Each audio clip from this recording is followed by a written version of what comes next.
Hey everyone, welcome to this new video. आज का जो हमारा टॉपिक है जिस पे हम बात करेंगे, should you apply for L I C ADO job. देखिए, एल आई सी एडीओ की नोटिफिकेशन बहुत जल्द आने वाली है। उससे पहले जो भी एस्पिरेंट्स है, जो भी प्रिपरेशन कर रहे हैं, उन लोगों के मन में बहुत सारे सवाल है इस जॉब को लेके। तो मैं हर वीडियो में कोशिश कर रहा हूँ कि आपके ज़्यादा से ज़्यादा क्वेश्चंस को मैं आंसर करूँ और आपके डाउट्स को क्लियर करूँ, ताकि आप अपनी प्रिपरेशन को एक अच्छे तरीके से जारी रख सके और आपका टारगेट एकदम क्लियर हो। तो एल आई सी एडीओ से रिलेटेड अगर आपको कोई और जानकारी भी चाहिए तो मैंने इनके और भी वीडियोस बनाए हुए हैं, आप चैनल पे जाके देख सकते हैं। और चैनल को सब्सक्राइब जरूर कीजिए, ताकि आके आपको आगे जितने भी वीडियोस आएंगे उनके नोटिफिकेशन टाइम टू टाइम आते रहेंगे। तो चलिए, मैं वीडियो शुरू करने से पहले बता दूं कि I have cleared LICDO exam in past, so I will be telling you things based on my experience. So these are all the factual things and actual things. सो बने रहिए वीडियो के साथ, लास्ट तक वीडियो को देखें तो आपको ये सारी चीज़ें क्लियर हो जाएंगी, किसको इस जॉब में अप्लाई करना चाहिए और किसको इस जॉब में अप्लाई नहीं करना चाहिए। देखिए, यहाँ पे मैंने कुछ की पॉइंट्स बनाए हैं जिनके बारे में हम लोग डिस्कस करेंगे, इनके बारे में सच जानेंगे। ठीक है, देखिए अब यहाँ पे क्या है, ये जानना बहुत जरूरी है कि किसको अप्लाई नहीं करना चाहिए। देखिए, अप्लाई करने के लिए तो सब लोग अप्लाई कर देंगे, 10 लाख 15 लाख जितने लोगों को भी जॉब के लिए जब फॉर्म फिल करना अप्लाई कर सकते हो आप। लेकिन किसको नहीं करना चाहिए अप्लाई, ये जानना बहुत जरूरी है। क्योंकि जब आप एक बार एग्जाम देते हो, आप बड़ी मेहनत करते हो उस एग्जाम के लिए, और आप उस एग्जाम को मेहनत करके एग्जाम को क्लियर भी करते हो, फिर सिलेक्शन भी लेते हो, और सिलेक्शन के बाद अगर आपको पता चलता है कि ये तो जो जॉब है ये तो मेरे लिए बनी ही नहीं है, this is not a suitable job for me, तो उसके बाद आपको आपका और दिल टूट जाता है कि मैंने इतनी मेहनत करके एक जॉब ली और मेरे को बाद में पता चलता है कि ये जॉब मेरे लिए सही नहीं है, और अब मुझे इस जॉब से रिजाइन देना पड़ेगा, या फिर मुझे जॉब छोड़ के दूसरी जॉब ढूंढनी पड़ेगी। तो इससे अच्छा ये है कि आपको पहले ही उन चीज़ों के बारे में पता होना चाहिए। एक एक पॉइंट के बारे में बात करेंगे, ध्यान से सुनिएगा। First thing first thing is, do you have leadership qualities. देखिए, ये सारी चीज़ें ऐसी है, कोई भी इंसान अ, अपने बारे में कोई गलत चीज नहीं बोल सकते। कोई ऐसी चीज नहीं सुनना चाहेगा कि हाँ आपके अंदर ये क्वालिटी नहीं है, ना कोई एक्सेप्ट करना चाहेगा। बट अगर आप इस एग्जाम के लिए प्रिपरेशन कर रहे हो, ये एक नॉर्मल एग्जाम नहीं है, ये एक नॉर्मल जॉब नहीं है, ये थोड़ा सा टिपिकल गवर्नमेंट जॉब से हटके जॉब है। मैंने इस जॉब में क्या होता है क्या नहीं, इसके ऊपर मैंने बहुत सारी वीडियोस बनाई हुई है, आप जाके देख सकते हो।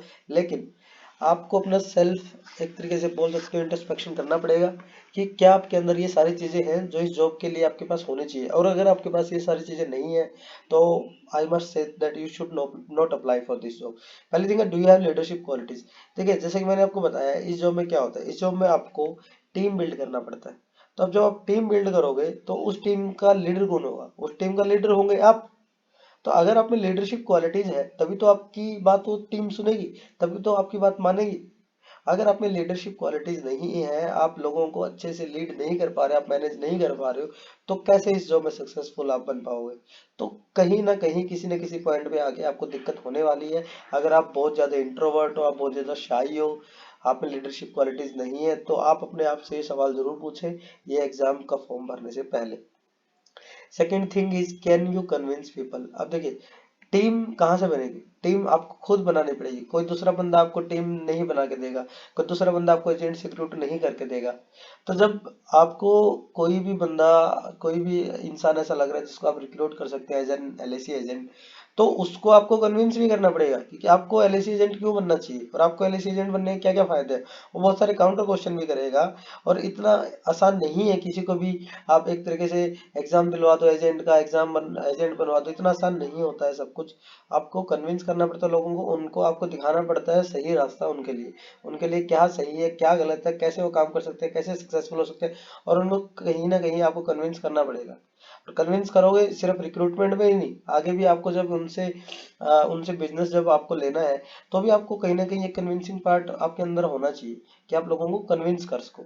ये एक बहुत इंपॉर्टेंट क्वालिटी है इस जॉब की, और मैं समझता हूँ जिस इंसान के अंदर ये क्वालिटी बहुत ही अच्छी है, वो इंसान इस जॉब में कभी फेल नहीं हो सकता। ये सबसे इंपॉर्टेंट क्वालिटी है इस जॉब की, जो आपके अंदर होनी चाहिए। अगर उतना नहीं है कि चलो मैं उतनी अच्छे नहीं है, चलो मैं कर लेता हूँ, लेकिन फिर भी चल जाएगा, क्योंकि आप जॉब में रहते हुए भी सीख सकते हो। लेकिन आप बिल्कुल ही अगर आप किसी को पिच नहीं कर सकते अच्छे से, तो you should not apply for this फिर for this job. I am saying this straight away. Third point is can you manage a lot of people. देखिए, आप में लीडरशिप क्वालिटीज भी है मान लिया, आपको कन्विंसिंग पावर भी आपके अंदर वही मान लिया, अब आपने बहुत सारे लोगों को रिक्रूट भी कर लिया, आपकी 50 लोगों की टीम हो गई। अब जैसे जैसे आपकी टीम बड़ी होती जाती है, आपका वर्कलोड भी बढ़ता जाता है, आपकी रिस्पॉन्सिबिलिटीज भी बढ़ती जाती है। आपको देखो, एक आपकी टीम का एक एजेंट है, वो आपको एजेंट बोल रहा है कि सर आप मेरे साथ यहाँ चलिए, ठीक है, ये मैम मेरे साथ आप यहाँ चलिए, इस पार्टी के पास चलिए, इस क्लाइंट के पास चलिए।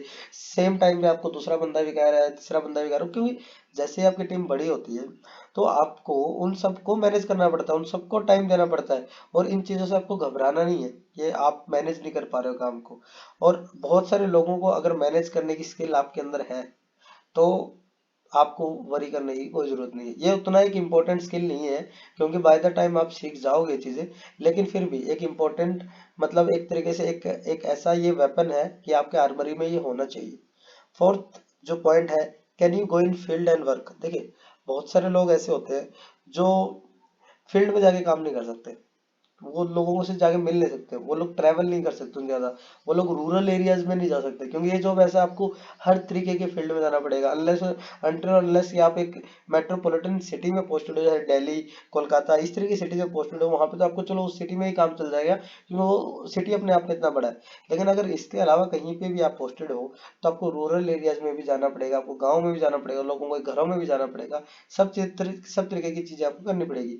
तो अगर आप इन चीजों में कंफर्टेबल नहीं है कि आप फील्ड में नहीं जा सकते, आप अपना टाइम नहीं, मैं ऐसा नहीं बोल रहा आपको डेली फील्ड में जाना पड़ता है, बट हफ्ते में एक दो दिन तो आपको जाना ही जाना पड़ेगा, समझ लो। तो आपको, अगर आप ये सब काम कर सकते हो तो आपको कोई दिक्कत होने नहीं वाली इस जॉब में। Fifth point is, do you love office jobs. देखिए, बहुत सारे लोग ऐसे होते हैं, I have seen many people जो बोलते हैं कि मुझे एक ऑफिस जॉब चाहिए, मुझे एक डेस्क जॉब चाहिए, मेरे सामने कंप्यूटर हो, मुझसे 9 से 5 वाली जॉब हो सकती है ऑफिस में बैठ के, बाकी और मुझे और तरीके के काम मेरे से नहीं होंगे, मार्केटिंग मेरे से नहीं होगी, सेल्स मेरे से नहीं होगी। तो अगर आपका भी सोचना इसी तरीके का है तो मैं आपको साफ साफ बोलता हूँ, अपना टाइम वेस्ट मत कीजिए और इस जॉब में आइए भी मत। साफ साफ मैं ये चीजें आपको बता रहा हूँ, क्योंकि जो इंसान ऑफिस से नहीं निकल सकता या जिसको ऑफिस जॉब ज्यादा पसंद है। देखिए, मैं यहाँ पे किसी को डिसरिस्पेक्ट नहीं कर रहा कि ऑफिस जॉब करने वाले ज्यादा स्मार्ट होते हैं या फील्ड जॉब करने वाले ज्यादा स्मार्ट होते हैं, ज्यादा स्ट्रेंथ होती है उनमें। हर किसी का अपना एक लाइकिंग डिसलाइकिंग होती है। तो अगर किसी की लाइकिंग ऑफिस जॉब के प्रति ज्यादा है और फील्ड जॉब उनको पसंद नहीं है या फील्ड में जाके नहीं निकल सकते और उनको ऑफिस में बैठ के काम करने में मजा आता है, तो आई डोंट थिंक ये जॉब उनके लिए बनी है, तो आपको ये जॉब के लिए अप्लाई नहीं करना चाहिए। Last is, what is the conclusion. देखिए, who should apply and who should not apply. पहली चीज तो, जो जो यहाँ पे मैंने चीजें बताई है, इन चीजों का एक मिश्रण आपके अंदर होना चाहिए, कोई कम ज्यादा जरूर हो सकता है, लेकिन ये सारी क्वालिटीज आपके अंदर होनी चाहिए। सेकंड थिंग, आपको बहुत ज्यादा हौसला रखना पड़ेगा इस जॉब में। आपको ऐसा टाइम भी आएगा जब आप काफी डिप्रेस रहोगे, आप परेशान रहोगे, आप उदास रहोगे, लेकिन ऐसे टाइम में आपको हिम्मत नहीं हारनी है, आपको अपने अंदर कॉन्फिडेंस रखना है और आपको पॉजिटिव सोचना है। आप एक चीज और बोलना चाहूंगा, you should be very optimistic in this job. आपको कुछ पता नहीं होता कब आपका काम अच्छा आ जाए, कब आपका काम अच्छा ना आए, तो आपको ऑप्टिमिस्टिक रहना पड़ेगा, क्योंकि अगर आप उदास हो जाओगे, आप निराश होकर बैठ जाओगे, तो फिर आप शायद कल को जो काम कर सकते थे वो भी आप नहीं करोगे, वो सब सोच सोच के। तो मेरे हिसाब से अपना सेल्फ इंट्रोस्पेक्शन आप एक बार जरूर करें, और ये सारी चीजों को ध्यान में रखते हुए ही इस जॉब में अप्लाई करें। क्योंकि मेरे भाई या मेरी बहन, आपका अगर कल को एग्जाम निकल गया और एग्जाम निकलने के बाद आप इस जॉब में आके परेशान होते रहे और फिर एक टाइम पे आपको टर्मिनेट कर दिया गया या आपने खुद छोड़ दिया, तो वो फिर और बड़ी परेशानी हो जाएगी, क्योंकि आपको पढ़ाई से भी फिर उस टाइम में एक टच छूट छूट जाएगा बीच में, और फिर आपको एक नए सिरे से तैयारी शुरू करनी पड़ेगी किसी नए एग्जाम की। तो बेटर यही रहेगा कि अपना किसी भी एग्जाम में जब आप अप्लाई करते हो तो पहले जानो कि क्या ये मेरे लिए सुटेबल जॉब है या नहीं है। देखिए, ये जॉब ऐसी है, जो बहुत अच्छी जॉब है, लेकिन फिर वही बात है, ये जॉब सबके लिए नहीं बनी है। तो ये चीजें जरूर जाने कि ये मेरे लिए बनी है या नहीं बनी है। आई होप ये सारी चीजें आपको क्लियर हो गई होगी। अगर इसके अलावा भी अगर आपको कोई चीज आपको समझ नहीं आई या आपको कांटेक्ट करना है मुझे, तो आप मुझे इन चीज़ों पे कांटेक्ट कर सकते हो। फर्स्ट थिंग, टेलीग्राम का मैंने यहाँ पे पर्सनल मैसेज का और मेरे चैनल का लिंक दिया हुआ है। आप उस पे जाके आप मुझे मैसेज भी कर सकते हैं, चैनल भी ज्वाइन कर सकते हैं। आप मुझसे ट्विटर पे भी कनेक्ट कर सकते हैं, TGI फ्यूरियस पांडा का मेरा ट्विटर हैंडल है, या फिर आप मुझे ईमेल कर सकते हैं। और लास्ट में कहना चाहूंगा, देखिए, अगर आपको कहीं ना कहीं अगर इस वीडियो से हेल्प मिली है तो आप मुझे सपोर्ट करने के लिए इस चैनल को सब्सक्राइब जरूर करें, और इसमें आपको ही फायदा होगा, क्योंकि आने वाली कोई भी वीडियो है वो आपकी मिस नहीं होगी। क्योंकि ये सारी चीजें ऐसी है, आपको एग्जाम से पहले पता होनी चाहिए। तो आई होप आपको आज की वीडियो अच्छी लगेगी। मिलते हैं अगले वीडियो में। Thank you.